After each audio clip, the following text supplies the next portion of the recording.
Hey guys, welcome back to Snorkel. It's Johnny and Dan here. Yeah, Johnny and Dan. We just got back from the movie theater to see The Incredibles 2.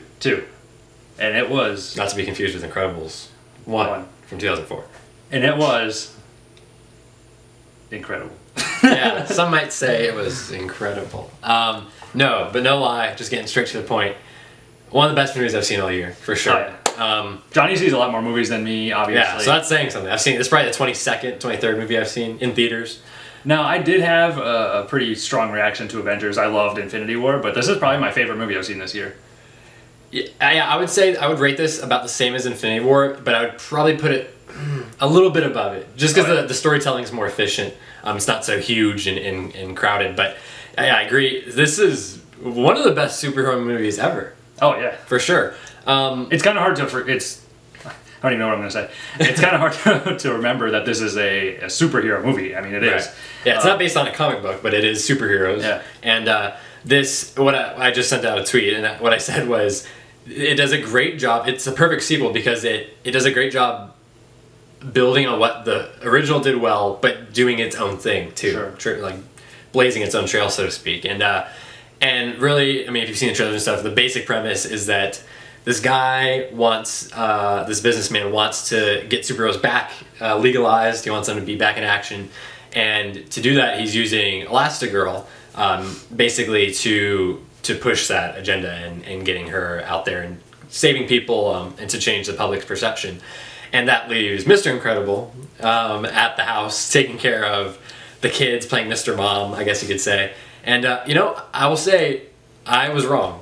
I was wrong. I don't know if I said anything on this channel, but I have been saying for a while that I thought this wasn't going to be that good. Mm-hmm. And my main reasoning was that I thought it would have been much cooler and more interesting to do the time jump 14 years. I'm so glad they did. Have the kids as adults, have them a little older, and kind of seeing how that works.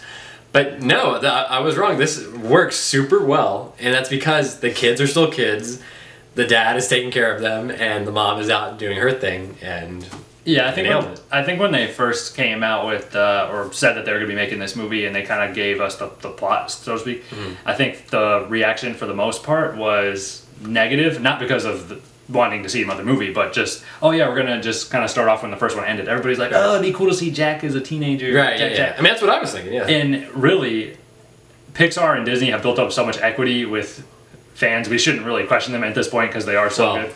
I would disagree with that. But I would not question Brad Bird. Brad Bird has said, you know, leading up to, well, when are you going to make an Incredibles 2? You know, what are you going to do? He's like, well, when I have the right idea, when I think I have the idea, I'm going to do it.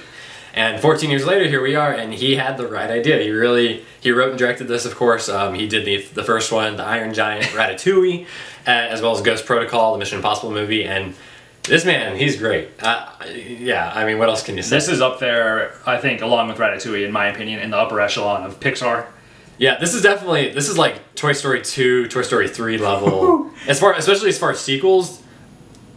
I mean, I'm not going to say I'm going to rank those sequels necessarily, but this is the best sequel that isn't a Toy Story movie. Oh, man. Better than Finding Dory, better than either of the Cars sequels, definitely better than like the Monsters, Inc. prequel. This is a kick-ass adventure. The score, let me hit on this real quick. Michael Giacchino, this man is a god when it comes to composing. And he had an Oscar-worthy score with Planet of the Apes last year, I thought, and this is another Oscar-worthy score. The theme that he created, 14 years ago is still kicking. It's badass, and it just has that action. It has that old school feel, and the action as well in this movie is better than most live action movies. I don't know what that says necessarily, but yeah, I'm the first one to pick apart movies and be like, oh, it's too long, or the sequel didn't need to happen because there's no reason to expand on these characters. And I wasn't the biggest fan of The Incredibles. Obviously, I'm a fan of it, but I'm just not like, it's not like one of my favorite movies ever. But this is easily one of my favorite Pixar movies now, easily. And I'm so glad that they made the sequel and kind of went the route that they did, because if you just jump forward in time, they just did justice to these characters and expanding on what they were already there and making them bigger and larger in life, and they did not skip anything.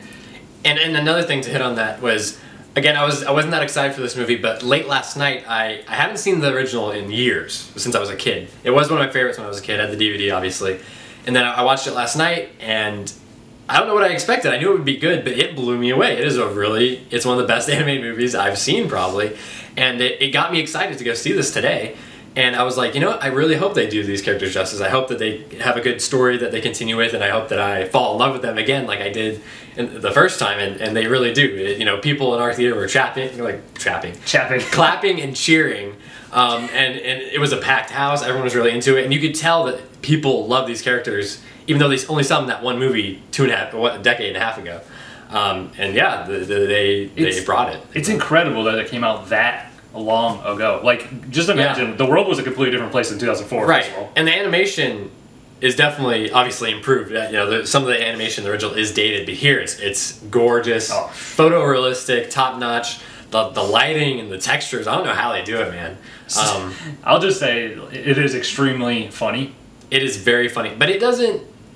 It's a. You know, that's the thing with this, and I noticed when I was watching the original, they're fun and it's family friendly, but it plays to adults really well, and it has situations and scenarios that are super entertaining and not really on a kid level. Like, you wouldn't see these in a regular animated movie, I would say. Especially when it comes to action sequences. Like, there's a helicopter sequence in this that is so intense. It's badass. It goes a layer deep too in like the actual storyline, because they kind of go one way and then they switch it up, and there's political subtext in there. A little bit of political stuff, overtones. But nothing like that would be annoying. It kind of reminded me of Wreck-It Ralph, the twist in the story, a little bit. I guess yeah. I will say we're not going to spoil anything here, but one of my negatives I would say was that Jesus Christ. One of the negatives I would say was that it got a little predictable for me in the second half of the movie towards the end, but going into the third act and the finale, I was on edge. I was excited. I still, once they kind of show their hand, I still wanted to know, and I was still engaged and wanted to see what was going to happen. And they still made it fun and exciting. Yeah, and the Jack, just to touch on that real quick. He's obviously not in the original that much because he was a baby. He was at the house while they were on the island and stuff. He is a main piece of this. When you see, again, not to spoil anything, when you see a raccoon in this movie, be ready for the ride of your life. Yeah, it's man. They're just some of the scenarios Jack Jackson in this movie, I was telling him, could be their own short films that they would show before like a regular Pixar movie. But do we want to give it a score, or do you just want to say go see it? Or we'll go score it. I'm gonna give it a solid. I'm definitely recommending it. Obviously I've been hammering my reviews lately because I felt like we were giving like scores too easy. Having said that, I'm gonna give this a solid 9. Yeah, this is definitely a solid 9 for me. 100%. Best animated film of the year. I would be shocked. Well, I wouldn't be shocked because Isle of Dogs is a little artsy, but this is definitely getting nominated for Best Animated Film next year. The Oscars. Brad Bird, phenomenal. Michael Giacchino. All the voice acting. All the main voice actors return. Samuel L. Jackson.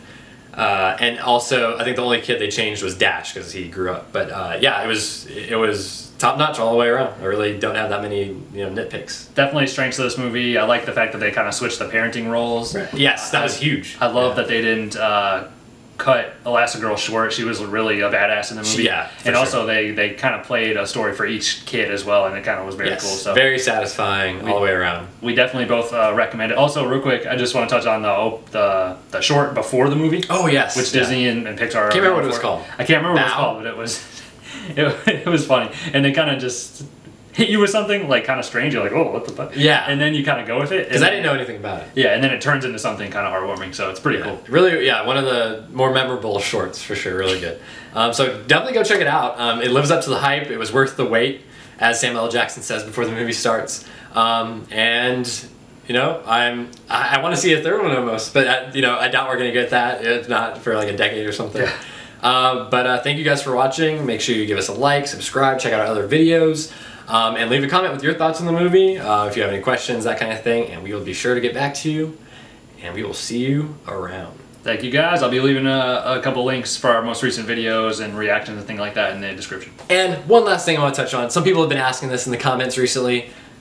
For social media, my Twitter, my Twitter is mainly dedicated to film, talking about film, my opinions and stuff, is my name, Johnny Sobchak. Dan can put it in the description. And yeah, come follow me and we can talk and chat about movies and stuff. Yeah, hit them up, guys. Thanks for watching.